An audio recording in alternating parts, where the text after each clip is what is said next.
जो लोग परमेश्वर को धोखा देते हैं वो कभी आशीषित नहीं होते बल्कि वो श्रापित हो जाते हैं, क्योंकि बाइबल में यहां पर लिखा है तुम पर भारी श्राप पड़ा हुआ है।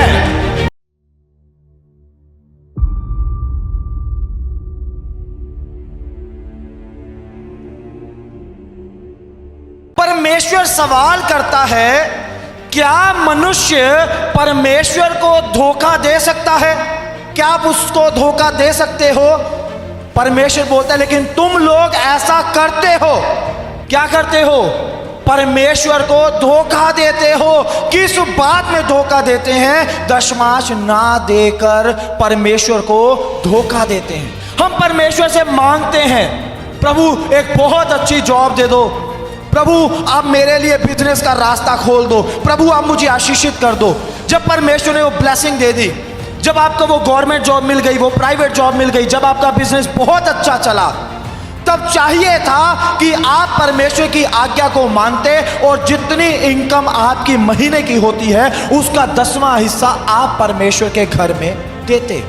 लेकिन बहुत सारे लोग हैं ब्लेसिंग को पाने के बाद, आशीष के मिलने के बाद 10वां हिस्सा प्रभु के घर में नहीं देते। और परमेश्वर बोलता है ऐसे लोगों को वो धोखेबाज है, वो धोखा देते हैं। एक व्यक्ति जो परमेश्वर को धोखा देता हो, क्या वो कभी आशीषित हो सकता है? क्या धोखा देने वाला कभी आशीष को पा सकता है? नहीं पा सकता। आप इन वचनों को ध्यान से सुनो। जो लोग परमेश्वर को धोखा देते हैं वो कभी आशीषित नहीं होते बल्कि वो श्रापित हो जाते हैं, क्योंकि बाइबल में यहां पर लिखा है तुम पर भारी श्राप पड़ा हुआ है। 10वां हिस्सा ना देने के कारण श्राप पड़ा है। वो श्राप क्या है? कर्जा। बाइबल के अनुसार कर्जा एक श्राप है। आप एक लोन लेते हो, वो नहीं उतरता, उसको उतारने के लिए दूसरा लोन, दूसरे को उतारने के लिए तीसरा लोन, और लोन पर लोन लेकर इतने कर्ज में आ जाते हैं लोग कि उसके बाद सिर्फ प्रार्थना ही सहारा रहती है। प्रार्थना कर दो पास्टर जी ये लोन उतर जाए, कर्जा खत्म हो जाए। लेकिन कर्जे में आने का कारण क्या है? 10वां हिस्सा ना देना, उस कारण से श्राप पड़ा। अगर कर्जे से बाहर आने, इस श्राप से छुटकारा पाना है तो आपको प्रभु की आज्ञा को मानना पड़ेगा। आपकी महीने की, हफ्ते की, दिन की जो भी कमाई आप करते हो उसका ठीक 10वां हिस्सा निकाल कर आप प्रभु के घर में, प्रभु के भवन में, प्रभु की सेवा के लिए दो। आप महीने का 10,000 कमाते हैं तो 1,000 प्रभु का है। आप 20,000 कमाते हैं तो 2,000 प्रभु का है। आप 5,000 कमाते हैं तो 500 रुपया प्रभु का है। 10वां हिस्सा जब आप परमेश्वर के राज्य में दोगे तो बाइबल बोलती है, परमेश्वर यहां पर वादा करता है उन लोगों के लिए जो 10वां हिस्सा प्रभु के घर में देते हैं, उनके लिए परमेश्वर बोलता है ऐसा करके मुझे परखो। रास्ता क्या बता रही है बाइबल? दशमांश दो और ऐसा करके परमेश्वर को परखो। परमेश्वर बोलता मुझे परखो। बाइबल में लिखा है उसे परखो क्योंकि वो भला है।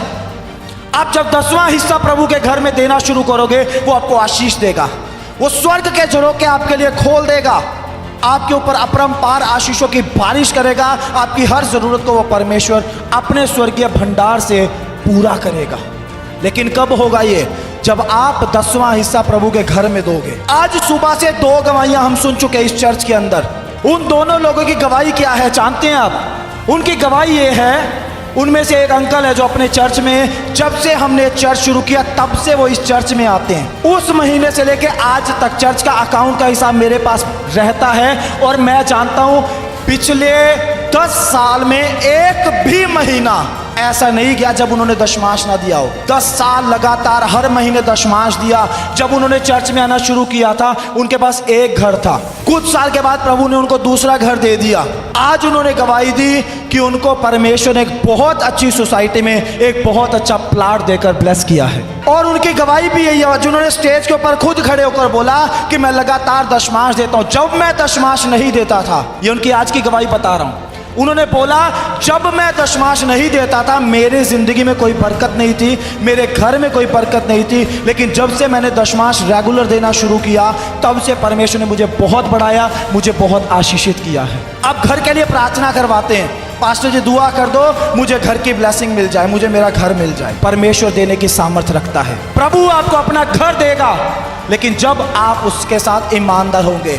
यदि आप भी अपनी आशीषों को पाना चाहते हैं, अपने जीवन में चंगाई और छुटकारों को लेना चाहते हैं, तो आप भी जरूर आए लिविंग ग्रेस चर्च दिल्ली में, अंबेडकर भवन, आराम बाग, झंडे वाला, न्यू दिल्ली, हर रविवार सुबह 10 बजे से लेकर 1 बजे तक।